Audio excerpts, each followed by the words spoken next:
Okay, welcome everybody. We're going to be focusing on this verse today, and let's take a look at it. For I neither received it, he's talking about his gospel, this is in Galatians 1, of man. He didn't get his gospel from man. Now that in context included the 12 apostles, and he's emphasizing he didn't get it from them, but he's also going to make it in contrast to Jesus Christ at the end, that somebody other than a man gave it to him, and he's going to tell you who it is. It's Jesus Christ. So let's keep reading. Neither was I taught it. So nobody taught him this. This is not coming from a human being who's teaching him these teachings, all these teachings that you're commonly hearing when anybody teaches and preaches in church today, but by the revelation of Jesus Christ. So if he didn't receive it by a man and it wasn't taught to him by a man, and yet he's getting it by revelation of Jesus Christ, what does that tell you? Jesus is not a man. And I think any good Bible student should know this, but I'm going to those who aren't familiar, there are two statements of John that explains what is the spirit of Antichrist. The first one is in 1 John 4, verses 2 to 3. This is KJV. Verse 2, hereby know you the Spirit of God, every spirit that confesses that Jesus Christ has come in human flesh, it's sarx, just one single word in Greek, is of God. Verse 3, and every spirit that confesses not that Jesus Christ has come in human flesh is not of God, and this is the spirit of Antichrist, whereof you have heard that it should come, and even now already is it in the world. So this is the time of when people were saying that Jesus is not a man, as you can see. Let's take a look here. And again, the word is sarx in Greek. And here's the definitions of it: flesh, human body, so on and so forth, humanity. It's 5 times called relating to you being a human being. So if somebody denies that Jesus was a human being, he's not a real person, he's not a person who's human, then you know this is the spirit of Antichrist. All right, in 2 John 3, verse 17, KJV, the new KJV. Many deceivers who do not acknowledge Jesus Christ as coming in human flesh, sarx, have gone out into the world. Any such person is the deceiver and the Antichrist. So the question we're going to propose here is, did Paul emphatically insist that Jesus is not a man in Galatians 1, verse 12? Is Paul's Jesus thus the Antichrist? And the Antichrist, you'll see, has to be someone who claims they're Christ, comes in Jesus' name. And that's how Jesus identified the Antichrist. He didn't, in the Hebrew in Matthew 24, the word Antichrist is mentioned, but it's not any longer in our Bibles. But even though that was, I believe, corruptly removed and not included, doesn't matter, because his context in Matthew 24 is there are going to be false Christs who actually say they're me, they're Jesus, and therefore they're going to deceive many to think it's himself. Let's take a look at that. The 3 questions he was asked on the Mount when he's doing his Olivet discourse, they call it. He's on the Mount of Olives just before the day he's going to be crucified, at the time that crucifixion is coming up. And then there's all these beautiful buildings for the temple. And then the apostles ask him, when Jesus had just said it will be torn down, it'll be destroyed prophetically. And then they ask him 3 questions. When are these things to take place? What will be the sign of your coming and the consummation of the age? That's actually verbatim the question. Verse 4, Jesus says in Matthew 24, and Jesus answered, take care that no one leads you astray. So this is the very first risk when he leaves that he wants them to know about. It's a sign of the Son of Man. It will be prematurely people claiming that he's already come. That's the first warning. It's before he talks about the fall of the temple, which is in the middle of this passage.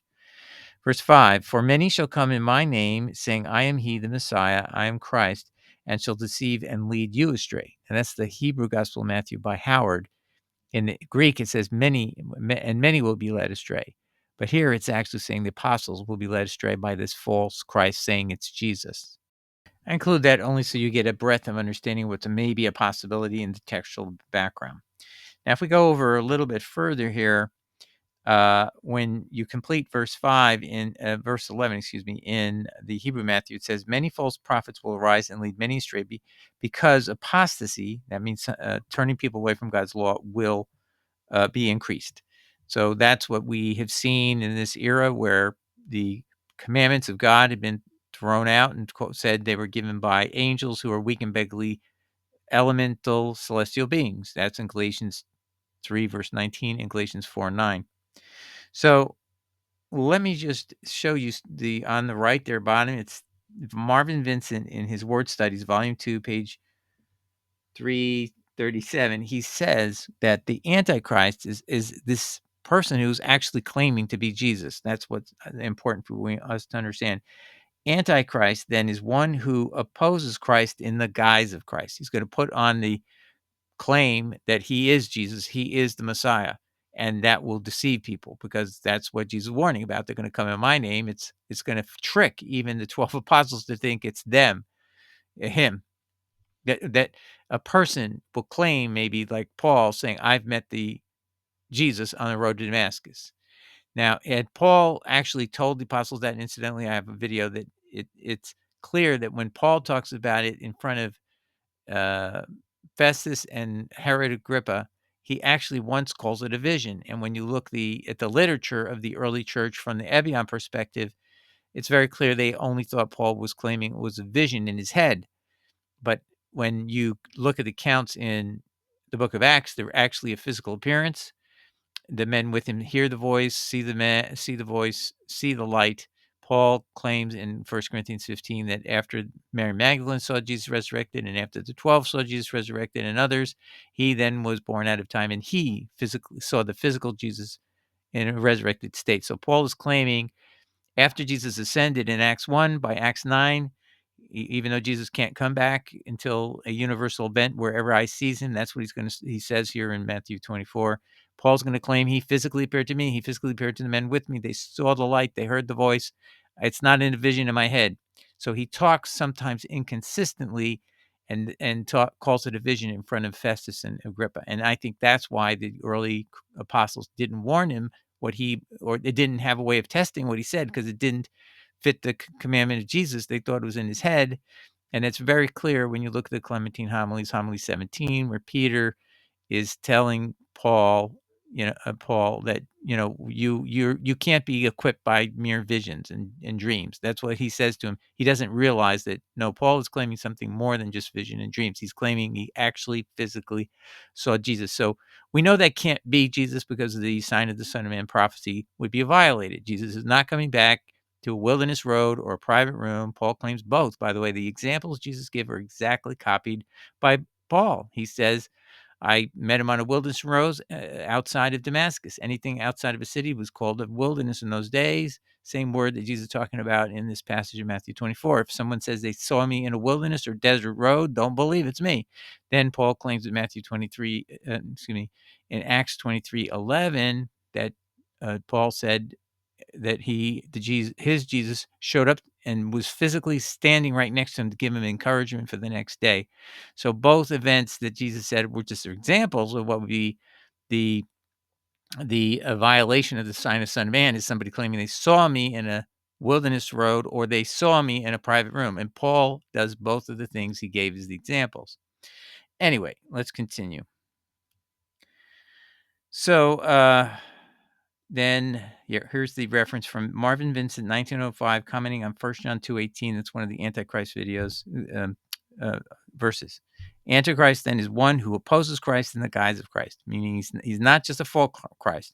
So he'll say, while the false Christ is merely a pretender to the messianic office, the Antichrist assails Christ by proposing to do or to preserve what he did while denying him. So it's a person who's going to say he's Jesus and therefore claiming he's going to preserve the mission and message of Jesus, but his actual statements, like that the true Jesus only was not a human, he was something other than that. So this is the sign of the Antichrist has arrived. And so the question we're asking here is Paul's Christ the Antichrist? We know he's not the true Jesus because this story of Paul violates the sign of the Son of Man prophecy. We put out an offer in October for people to debate this proposition.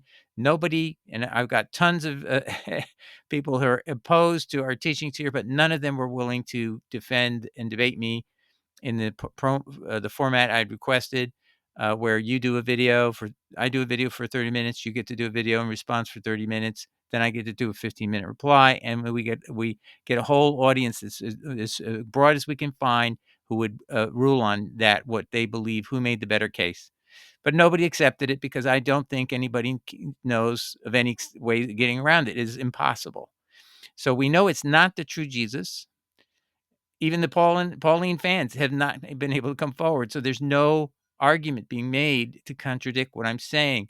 Now the question is this something different? Is this a little bit more we need to fill in? Who is this Jesus? Who could appear and look like a bright angel of light? Well, Paul himself says Satan is an angel of light. He can come as an angel of light and deceive people, because it looks like he's so beautiful and brilliant. And that's what is how he depicts it. There was a bright light in the sky, and it comes down, and there's Jesus, and he's physical, and he's appearing to me, and there's men with me. They hear the voice, they see the light. So let's continue. All right, so let's get back to the verse that's triggered this question in more depth. For I neither received it of man. His gospel he did not receive from man. Neither was I taught it. So nobody taught him this. No human taught him this, but by the revelation of Jesus Christ. So all he relied upon was the revelation of Jesus Christ. But no man gave it to him, and no one taught him. Only the revelation of Jesus Christ was the means by which he came by his gospel. That excludes Jesus Christ from being a human being de facto. So that means he did not believe Jesus was human. Can we sustain or corroborate that by any evidence, such as if we look at what he believes, who Jesus was in a pre-existent state? What was that? Okay, today Daniel Bjorndal had done a live stream with myself and a couple of other gentlemen, Jason and Nathan, and we discussed Philippians 2:7, and I want to play that back to you. It's not a long clip, and you'll see this is what it starts with in the verse we were discussing. It was verse 7, but I just want to read you verse 6 so you have context. This is Mount C reverse interlinear. Although he, Jesus, was in the form of God, did not regard equality with God a thing to be grasped. So he's talking about a pre-existent Jesus. We'll get into that again later after I'm done with this, and we'll talk about Colossians where it gets into that. So here's the video. Daniel? Yeah. Can I pick up on something Nathan said? So Nathan, you were doing from memory Philippians 2:7. Can everybody see Philippians 2:7 on my screen? Yeah, I've got tried the screen share here on the broadcast. Okay, so this is when Mountsies is invaluable. So what I said to you is it doesn't say likeness of sinful flesh. Listen to what it actually says. Mm-hmm. Jesus emptied himself, taking on the form of a servant, being born in the, what is that word? Likeness of anthropos, not a man, the likeness of a man, and being found in what? The appearance of a man. So by the way, just to show you, he's using synonyms. Homioma and schema are synonyms. He's trying to emphasize he only appears to be a man. He's not really a human being. He just looks like one. And biblical Unitarian brothers and sisters who like to debate Trinitarians like James White, and you get stuck in Philippians chapter 2, verse 7. Paul could not be any clearer. He's emphasizing the fact that Yeshua only appears as a man. That is categorically antichrist. This is the verse that pushed me away from Paul. I have no other conclusion but to listen to the voice of my shepherd. I'm sorry to interrupt, Brother Doug, but this is so clear. It is so clear. At one point, he's in the form of God, whatever that is. He empties himself of that, which if you're emptying yourself of whatever made you equal with God, you're not God anymore. So then what is he? What is he? Not a man either. He's in the likeness or in the appearance of a man. That's not a human being. If I said Daniel or Doug or Jason appears to be a man, you'd probably think that I'm misgendering them. Or I'd take it as an insult as well. You would say, is he a man or is he not? He only appears to be a man. He only appears to be a man. That's what it says. Thank you, Brother Doug, for clarifying. Now, I mean, I hope you all know, if you just go over to 2nd John and even 1st John, there's 2 verses that say the same thing. If anyone who says that Jesus just appears to be a human being, has human flesh, is the Antichrist. And that's how you would mark him. So this passage marks him, because this is the same thing. Saying it doesn't have human flesh is the same as saying he appears only to be a man.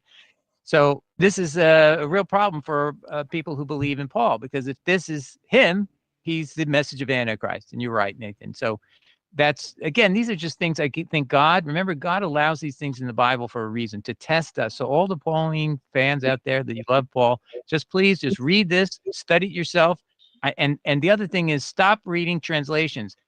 They'll add the word, they'll even put in, it appeared to be in the flesh of sinful human flesh.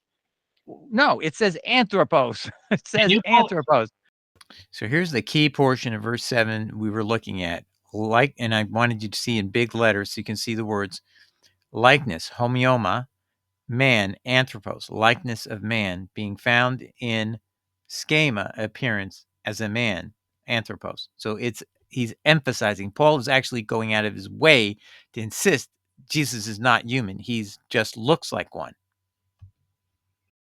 All right, so now we're going to look at Colossians chapter 1, verses 14 to 18, to show you unequivocally that Paul doesn't believe Jesus is a true human being at all. And he was never created that way. He was created as what you have to say is the prototokos, the firstborn being of creation. That's what Paul's going to say in Colossians 1, verse 15.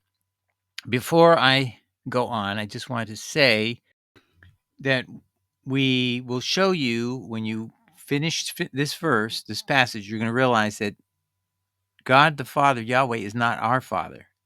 Only Jesus is our Father, because Jesus created everything. After Jesus, the prototokos is made, the firstborn child. That's what that means. Proto means first, and tokos means childbirth or child. He's the first child of all creatures, of every creature. So he comes before all, and then he creates everything. And it's repeated 2 ways. Remember, emphasis the way Paul did it, that Jesus is not a man, just appears a man. He emphasized it one way, and then he turned it around and used it, did it all over again. This is how he does it. When he wants to make a point that sticks in your brain, he's emphasizing that Jesus was the creator of all things and all men. And if anyone claims that this isn't what he meant, well, first of all, in Greek, it is correct, because he uses there's a word that means by, and nothing else makes sense. Some translations are now trying to change it from all things were created in Jesus. No. N-E-N here meant by, because you can see there's nobody, why, if Jesus is the firstborn, now we're going to the next step, and he is discussed as the subject of these creation events. So it's not created by him. Excuse me, it's not created in him, it's created by him. But I just want to show you something. The Nicene Creed. So anybody who claims that this is not how a normal person understand it, it's right in the Nicene Creed, the Colossians, what's coming up. So I wanted you to see the statement right in the Nicene Creed. And we're oath bound, right, to repeat this over and over again. Well, listen to what we are actually saying. And what I'm going to propose to you in the end is the Antichrist Creed, not the Nicene Creed. It's the Antichrist Creed, because it really requires you to realize that Jesus is not human. He was not made human. Now let's listen. I believe in one God, the Father Almighty, maker of heaven and earth, and of all things visible and invisible, and in one Lord, Jesus Christ, the only begotten Son of God, begotten of his Father, before all worlds, God of God, light of light. We're talking still about Jesus. This is all a worshipful statement about Jesus as God. Very God of very God, begotten. So why is that? He's the prototokos in the Paul statement in 1:15-16. He's not made, and that's because Constantine said, hey, wait a minute, he's going to have this eternal substance from the Father, even though the Father is the Spirit. Constantine had his way with everybody. Yes, we'll accept there's this substance of eternity that went into Jesus somehow and made him now an eternal being, even though he actually is only a created being. That's the logic that happened at Nicaea. Being of one substance, there it is, the substance. Even though God's a spirit, he's of one substance with the Father, by whom all things were made, who for us men and for our salvation came down from heaven. So if you questioned maybe was that the Father was the creator. That's not how this reads. The one who created all things came down from heaven, if you read the whole context to the end. So being of one substance with the Father, by whom all things were made, who for us men and for our salvation came down from heaven. So that's exactly what we read in Colossians. So let's go back to there. So let's read it from the beginning. Verse 14, Jesus, in whom we have redemption through his blood, even the forgiveness of sins, who is the image of the invisible God, the prototokos, the firstborn creature of every creature. For by him were all things created, this is the King James, by the way, that are in heaven and that are in earth, visible and invisible, whether they be thrones or dominions or principalities or powers. All things were created by him and for him. Jesus is continuing in verse 17. And Jesus is before all things, and by him all things consist. So this is a very powerful creator person, but not human, because why? He's the creator of humankind. He can't be a human because he's the actual person who creates humans. So that's the whole point. And humans we don't seem to have any kind of creatability. We can't create universes, and we can't create other humans, by miracles, let's put it that way, that are beyond natural powers of humans. And he's before all things, and by him all things consist. Verse 18, and he, Jesus, is the head of the body, the church, who is the beginning, the firstborn from the dead, then all things he might have the preeminence. So yes, he says he's the firstborn of the dead, but in what way? How did he take on that role? He emptied himself and became a servant. He was killed. Is he dead? Really dead? I mean, look at the powers he has. So this is the deity of Christ, as close as you can get without ever calling him God. He never calls him God in this. That was the privilege of the Nicene Creed. But this whole concept of who he is, according to Paul, fits exactly the message of Antichrist, a person who is not human.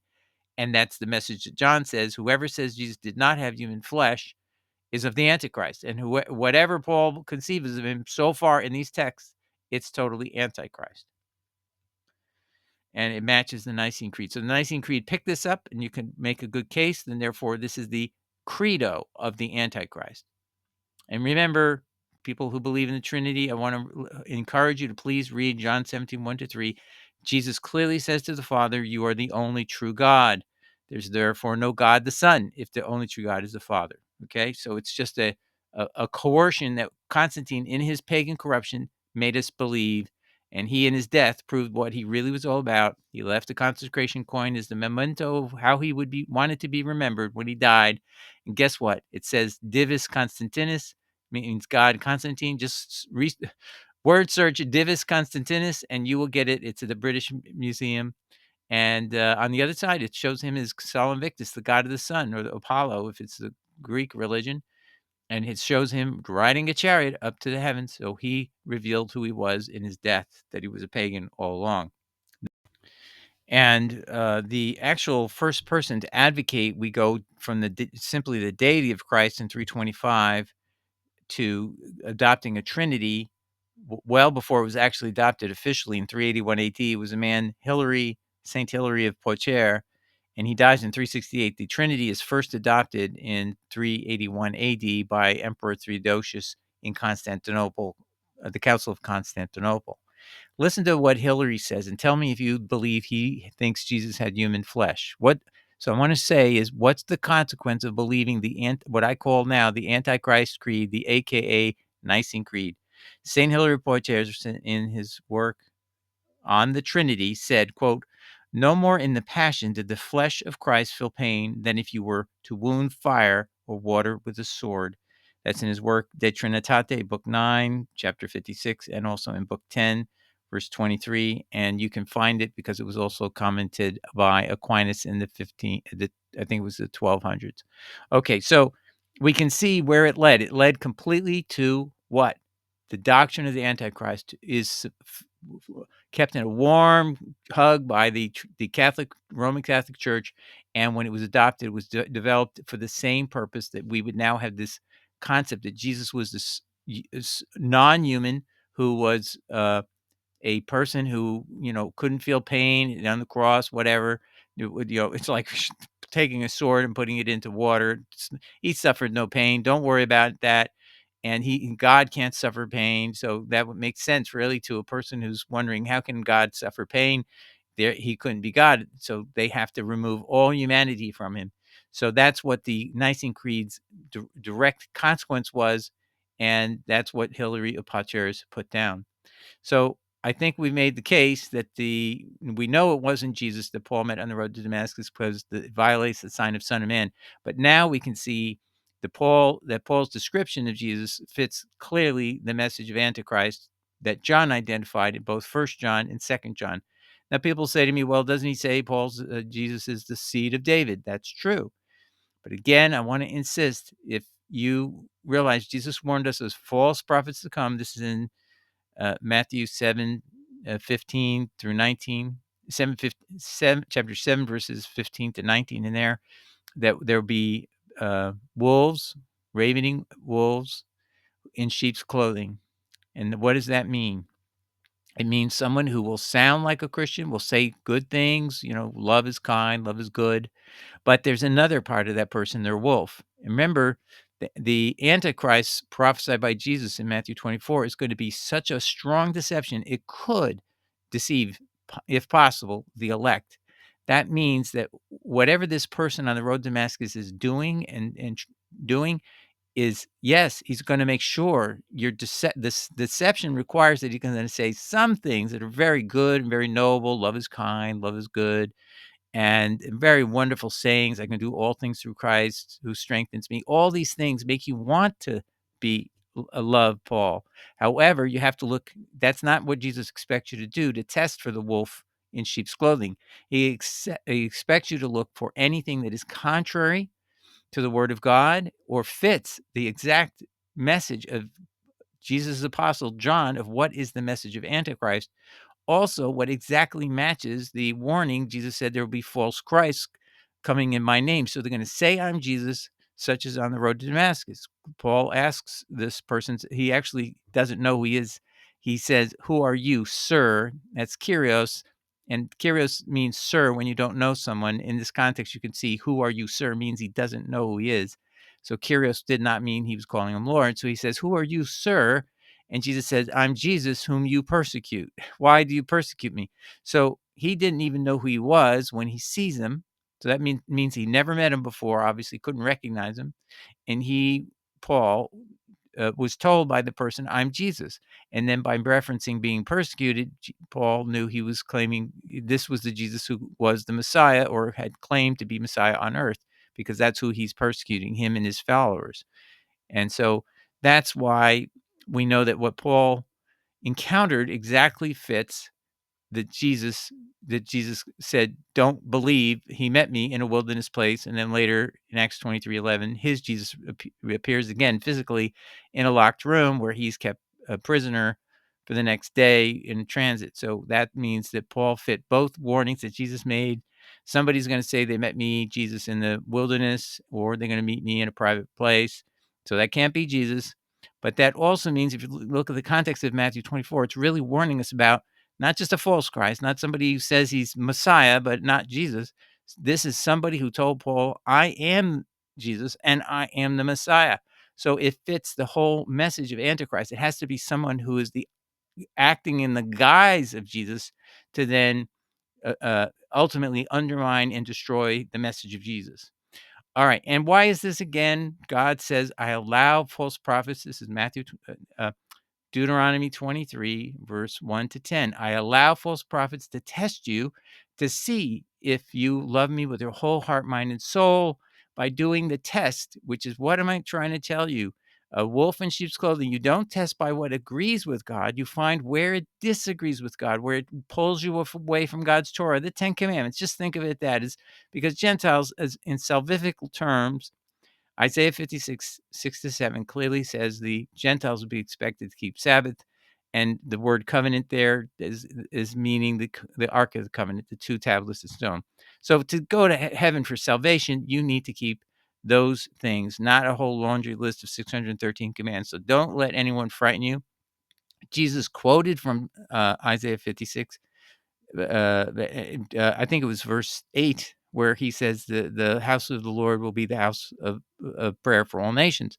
So he knew of this text. I can't explain to you why Paul didn't know it. He claims to be the apostle of Gentiles, and there's the salvation message for Gentiles in clear as day in the book of Isaiah, Yahweh speaking to Isaiah. So anyway, look that up too, check what I'm saying.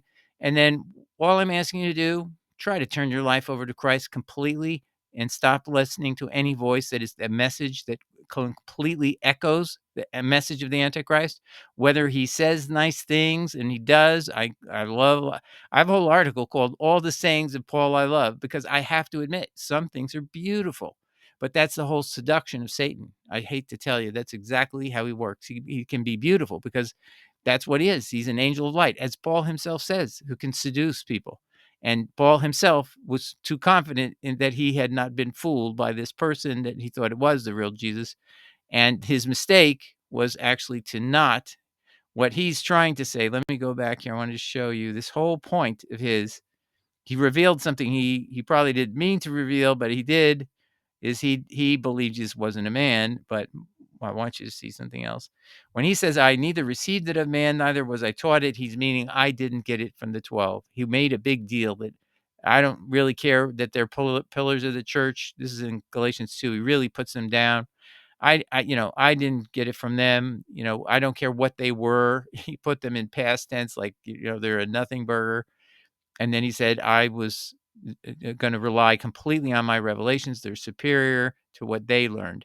And the truth was, they learned from Christ face to face, and Paul only learned from visions and revelations in the third heaven of the substance of what he was teaching. He didn't get much substance in this encounter with his Jesus on the road to Damascus.